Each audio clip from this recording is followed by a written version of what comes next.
ধরুন আজ আপনার জরুরি 5,000 টাকা দরকার। বন্ধুদের কাছে চাইতে পারছেন না, ব্যাংক থেকে ঋণ নেওয়ার সময়ও নেই, এটিএম বুথে টাকা নেই অথবা ব্যাংক বন্ধ। ঠিক তখনই মোবাইল স্ক্রিনে ভেসে উঠল একটি বিজ্ঞাপন। মাত্র 2 মিনিটে লোন, কোনো জামানত নয়, শুধু এনআইডি দিলেই হবে। আপনি আবেদন করলেন, কয়েক মিনিট পর সত্যি বিকাশ বা নগদে টাকা চলে এলো। তাহলে কি সব ঠিক আছে, নাকি আসল গল্পটা শুরু হয় টাকা পাওয়ার পর? আজ আমরা খুঁজে দেখব, ডিজিটাল লোন অ্যাপগুলো কি সত্যিই টাকা দেয়? কত টাকা দিলে কত ফেরত নিতে চায়? টাকা পেয়েও কেন এত মানুষ অভিযোগ করছেন হয়রানি, গোপনীয়তা লঙ্ঘন এবং ঋণ ফাঁদের? আর সবচেয়ে গুরুত্বপূর্ণ, লোন নেওয়ার আগে কোন বিষয়গুলো জানা আপনার জন্য অত্যন্ত জরুরি। চলুন শুরু করি।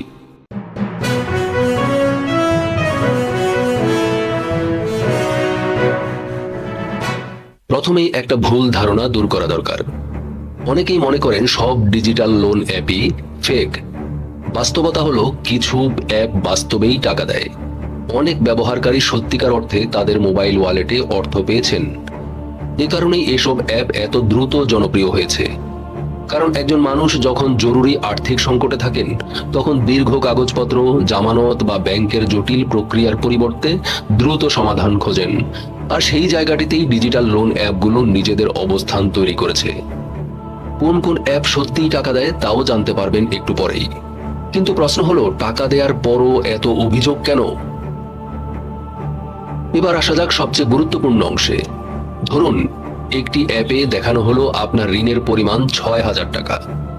স্বাভাবিকভাবে আপনি ভাবলেন 6,000 টাকা পাবেন, কিন্তু বাস্তবে আপনার অ্যাকাউন্টে আসলো মাত্র 3720 টাকা।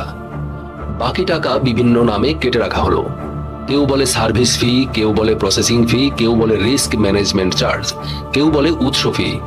কিন্তু কয়েকদিন পর যখন টাকা ফেরত দিতে হবে, তখন হিসেব করা হবে পুরো 6,000 টাকার উপর। এখানেই তৈরি হয় বিভ্রান্তি। কারণ গ্রাহক যে পরিমাণ অর্থ হাতে পেয়েছেন, প্রকৃত খরচের হিসাব করলে দেখা যায় তার কার্যকর সুদের হার অনেক বেশি হয়ে যাচ্ছে। এছাড়া সমস্যা শুধু সুদের হার নয়, গ্রাহক আসলে কত পাচ্ছেন এবং কত ফেরত দিচ্ছেন সেটিও অনেক সময় পরিষ্কারভাবে বোঝেন না। এখন আসা যাক সবচেয়ে বিতর্কিত অংশে। অনেক ব্যবহারকারী অভিযোগ করেন, নির্ধারিত সময়সীমা দেখানো হয় মাত্র 7 দিন, কিন্তু সেই 7 দিনও পার হবার সুযোগ দেওয়া হয় না। ষষ্ঠ দিনের শুরুতেই তাদের কাছে ফোন আসতে শুরু করে।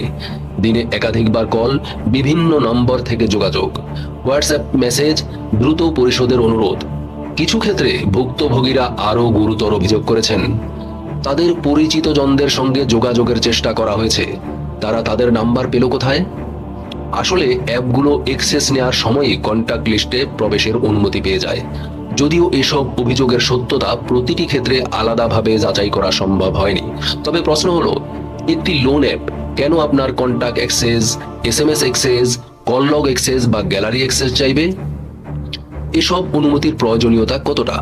আপনি কি অনুমতি দেওয়ার আগে কখনো ভেবে দেখেছেন?